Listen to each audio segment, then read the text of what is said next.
Hi friends, welcome to Stay Stitching. Thanks Troy, how does it look? Looks great. Thank you. My name is Carla and I am glad you're here, and Lord only knows what my hair looks like. But if you've been watching me for a while, you know that I am willing to go on the internet looking like just about anything. So I'm totally cool with it. I wanted to talk to you a little bit about what I'm going to be sewing for the rest of the month. I haven't done a plans video in months because I'm a total slacker and I never do my plans. I just run off half-cocked in some other direction and do something totally different. And then I have these plans looming over my head, you know, making me feel guilty and like, you know, like I don't stick to my plans, which is true.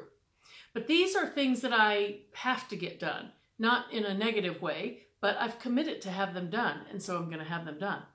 The first one, Natita showed this fabric a couple of months ago, or maybe about a month ago, and said that she was going to make the blouse that came with this fabric.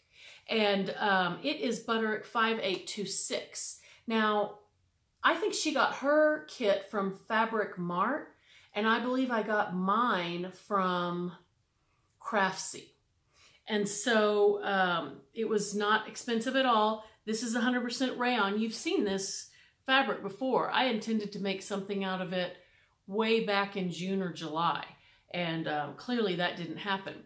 So when Natita showed that as something that was in her future plans, I asked her if she wanted to kind of make them and then do a reveal video together. And so I'm going to make view A. I am not going to put on the little buckle tab things. I don't really like those. I don't like the way they flap around when you have your sleeves down. And if I want my sleeves up, I will just shove them up. I'll roll them and shove them until they will stay up. I push my sleeves up all the time. So I'm kind of an expert at getting them to be where I want them, even if it takes me a little bit of fiddling. So, and I just like the clean lines of that tunic, A, with those straight sleeves. I just think that's a nice basic. And since this is a very vivid and busy fabric, I think that they're a good match. So I can't remember if Natita and I decided on a due date, but my goal is to have this done by the end of November. I have a week off for Thanksgiving, and so I'm really looking forward to that, and I'm thinking that I'm going to be able to get some stuff done. If I can stay focused and get some, if I can stay focused, I can really get some sewing done. The next thing, Natita asked me if I wanted to work with the Ames jeans, not officially, but just together, kind of holding each other accountable. And so I want to have those done.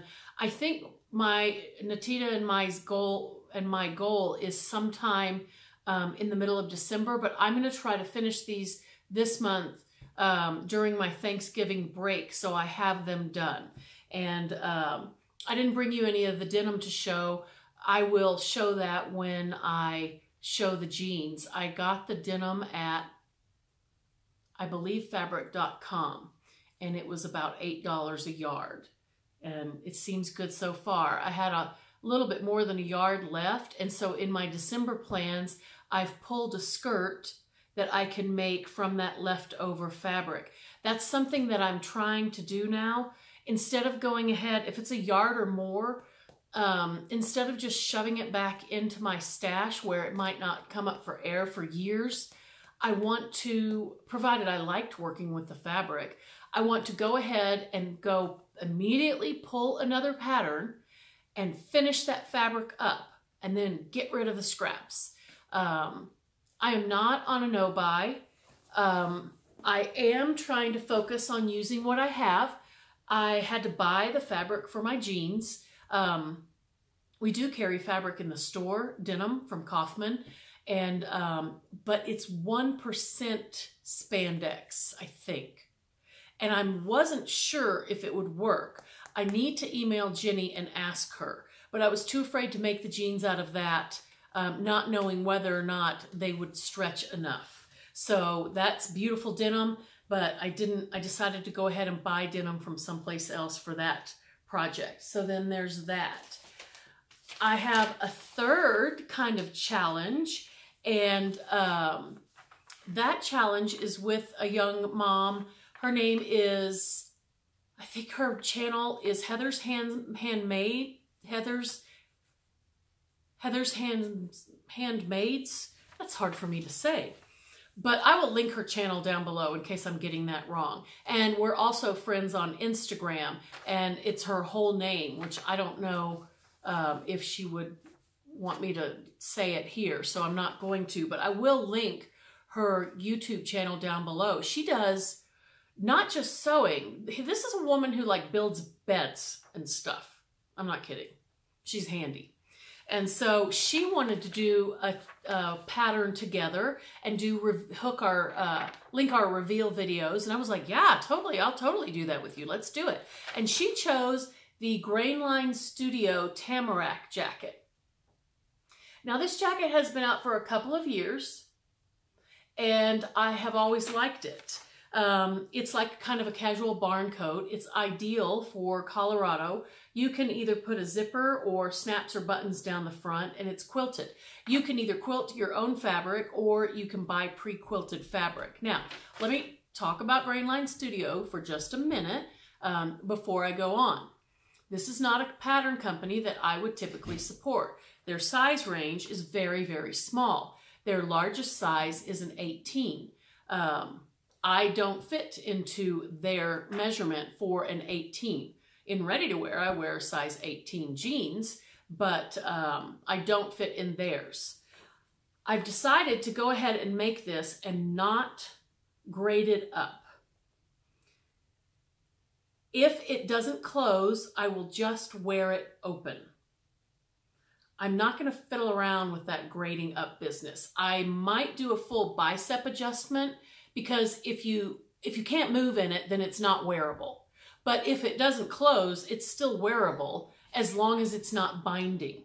I think this is a fantastic looking jacket. I would never have bought from Grainline Studio if Heather hadn't wanted this, and I also like this pattern.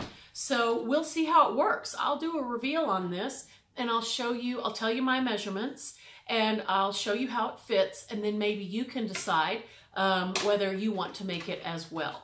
And I hope that in the future Grainline will maybe extend their size range to a more inclusive size category. Okay, so there's that one. And here is the fabric that I chose. I just bought it at Joann's. All kinds of lint and stuff. I think that it was, it's covered in lint from this because it's been machine washed and dried already. I think this was $15 a yard, but I probably had a coupon. So that's not too expensive for a coat. It takes less than 2 yards. This doesn't have the sizing on it. They had a really cool puffer quilted jacket, and they had one that was black with like a white spatter on it and then a black on the inside, and they had another one that was tweed with like gray and black tweed on the outside and then black on the inside, and I almost bought the tweed one, but it was made from extremely slippery nylon like puffer jackets are made of, and I just thought, because this jacket is completely bound with bias tape, which I love. I think it's, it's kind of like a Chanel-esque barn coat. It's a great design. And I just thought, I'm just not sure I'm prepared to chase bias binding all the way around an entire jacket on an incredibly slippery fabric. So I put that one back.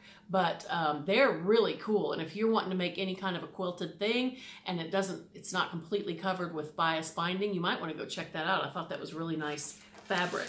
And then, let's see. the last and most important thing that I'm going to be making in November, I can't tell you anything about because it is my challenge for Mayfield Fabric Challenge. Now, our second edition of Mayfield Fabric Challenge was won by Debbie from Saturday Sewing with Debbie, and she chose our black Kyoto Rayon Your You, which is stunning. It's been a big seller.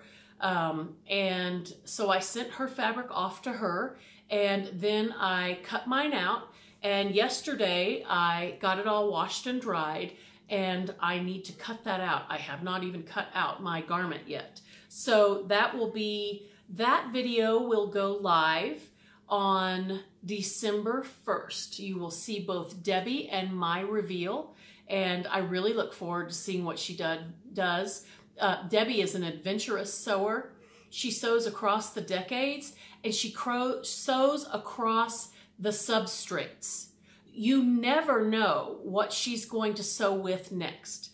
She is not pigeonholed like I am. I want to sew with rayon, cotton, and linen, and maybe wool. Those are the three things that you can find me sewing with. Anything out of those, it doesn't happen very often, and I'm in the box. I'm in the rayon, cotton, linen, sometimes wool box.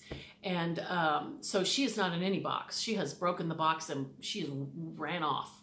And so I look forward to seeing what she comes up with because I know it's going to be fantastic. So that's all I have to say today. I hope you can see this. It's, you know, like 5 o'clock or something, which means it looks like it's 11:15 outside almost. And so the lighting is just not very good. So I will try to fix it in editing if it's too dark. And if it is still not good, I know that you guys are nice people and that most of you will hang out with me anyway. You have a great day.